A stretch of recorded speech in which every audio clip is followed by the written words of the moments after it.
N46 BMW, кузовы да E46, моторы да 46. Мынаның Вольвотрониктің қозғалтқышы электромоторы, моторчик. Сол жан дегенде кедергі көрсетіп тұрған сопротивление денесіне. Соны біз қалай жеңдік? Мынаны вальцовканы ашқан жоқпыз. Мына жер тестімді карппен әбден шайдым. Сонымен ішінен шықты ғой. Қара бұлт шықты ғой, қара бұлт. Міне карптың өзі мынандай болып кеткен ғой. Қолым қап-қара болып кетті, сабындап жудым.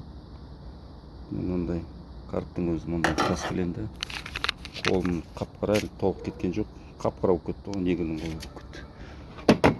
Так. Енді Нұрлан ұстап тұршы. Былай ұстап тұрмын видеоны. Осылай ұстап тұрамын, мына мотор түсіріп тұрамын, ортасында ұстап тұрмын қазір. Енді тексереміз, жәлде неме көрсетіп тұрған бұл.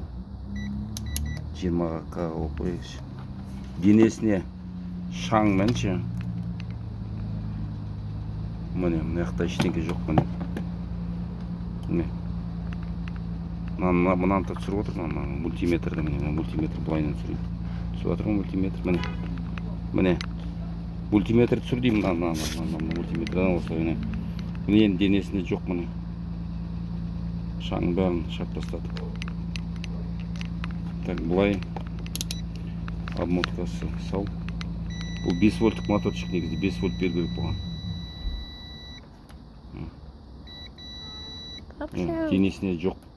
Денесінде жоқ міне. Все. Короче, маған 5 миллиметрпен тестім. Сонымен карппен жудым. Замыканиясы кетті. Енді 5 вольт берсек, мына мотор айланады. Сөйтіп жеңесіңдер енді бұны.